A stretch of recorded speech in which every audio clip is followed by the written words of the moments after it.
We have just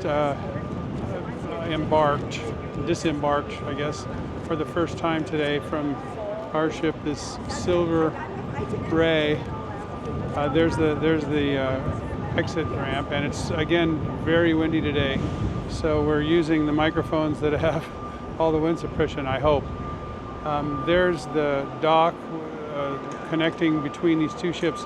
This ship on the right here is some sort of Norwegian, and it's way bigger, like maybe 4 times bigger than what we've got as far as passenger capacity is concerned.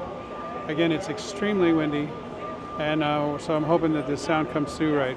The dock is a busy place, as you can see. Here comes a trash truck, forklift.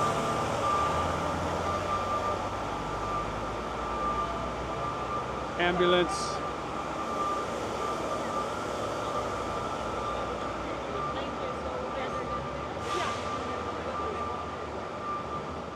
This is our tour minder. Typical arrangement. The main thing here is the difference in size of these. It's Norwegian Escape.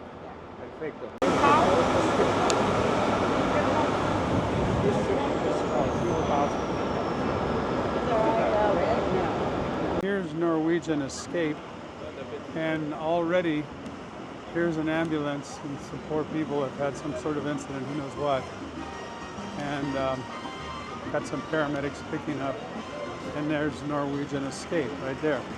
So Silver Ray to the left, Norwegian Escape to the right. What a difference 2,500 extra passengers makes.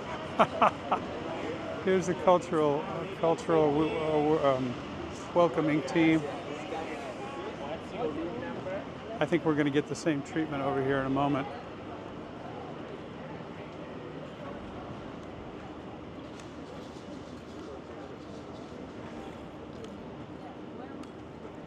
Hi, good morning, guys. And now we're walking all the way down to the land down at this nice concrete quay. As anyone who's been here before would know, this is about as industrial strength of shopping in a port as you're going to get. I mean, this is really highly organized. When we got off the ship, there were 2 separate sniffer dogs, a dozen police, so well protected. And yeah, and we're following our tour guide over here. So that's what that's about. And Anita is right behind, doing what she does best. Pueblo del Maíz, House of Corn. This is a tourist stop with a cultural show, chocolate, Mexican chocolate tasting, hot chocolate, and I think there's a couple of other activities here. So this is the first stop on the Best of Cozumel tour.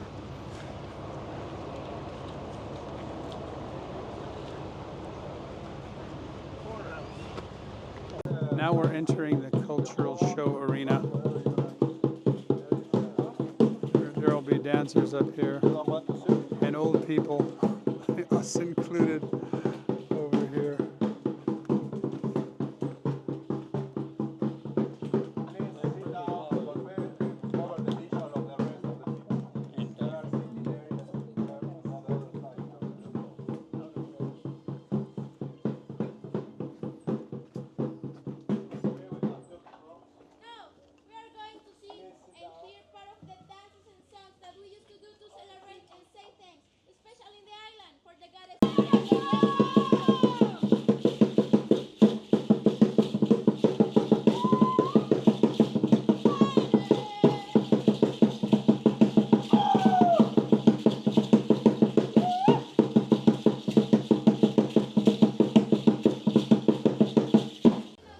Now this is, this Pueblo del Maíz that we came to is really, in my view, kind of the most ordinary type of tourist experience. I don't want to run it down for people who might think this is neat, but it is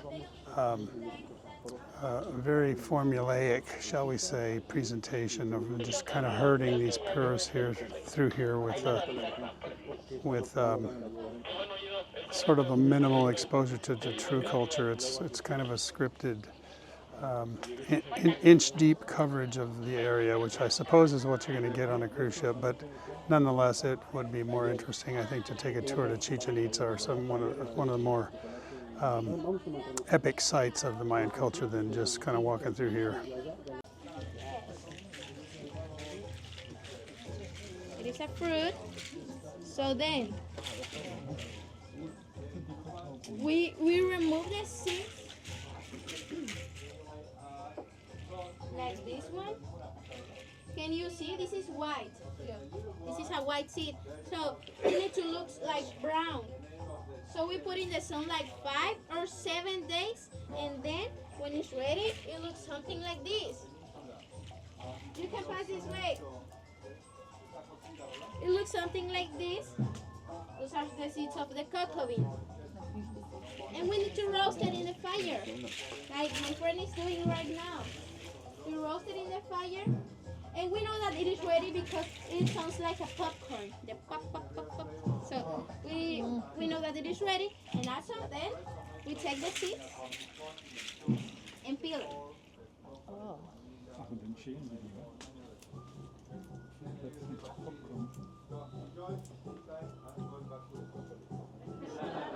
This is the skin of the cocoa bean, and this is the cocoa bean.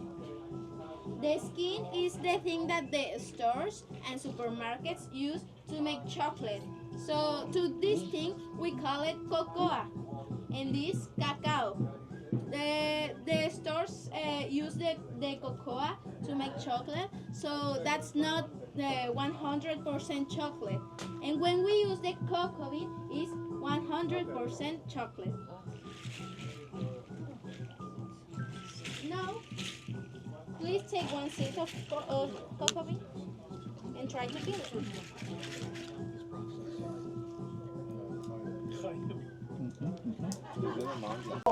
With the white color, it was really easy for them to recognize the way to get This road that we're looking at right here right there we are going right now. is original Mayan road. People, they are going Very rough, but the guide is explaining how at the time it would have been completely smooth. You can see how these rocks are fitted Cozumel. all the way up there.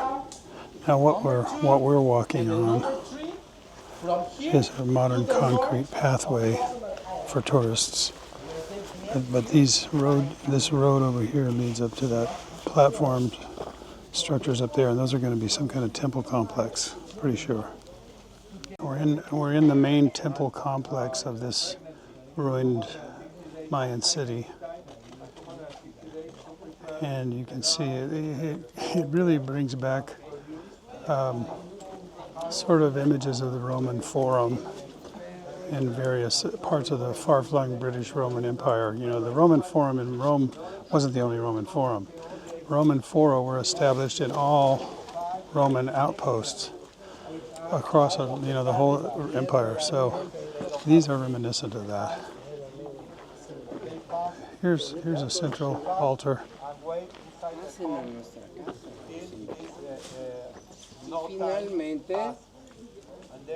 And it's surrounding, they're not round columns, but they are stone columns and they're square.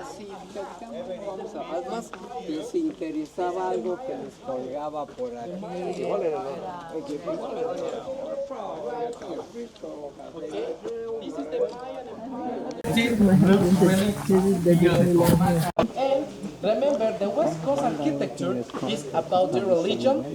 The question is, where is located the religious place here? That guy in the green, Right there. t-shirt down. Oh, that's good. He looks The like church he's ready is right to. here. A private church, a private place. Okay, now we're here at a tequila tasting promotion. Look, guys, the difference with the commercial brands, organic artisanals, okay? Very simple. All tequila comes from one state. That's in Jalisco, on the Pacific side, this side of Mexico. This family's been here in Cozumel for 26 years selling their tequila. Okay, they built this hacienda, a replica of what they have in Jalisco. We don't make anything here. This is the store they kind of created a museum, right? So the plant we see here, guys, this is blue agave. Agaves in Mexico, there's 276 different agaves. Blue agave is a tequila plant. Blue agave is such a unique plant. You let it mature enough, all by itself will turn into alcohol. This plant will produce its own form of water, yeast, and starch. So the ingredients you need to make an alcohol, it takes about 10 years to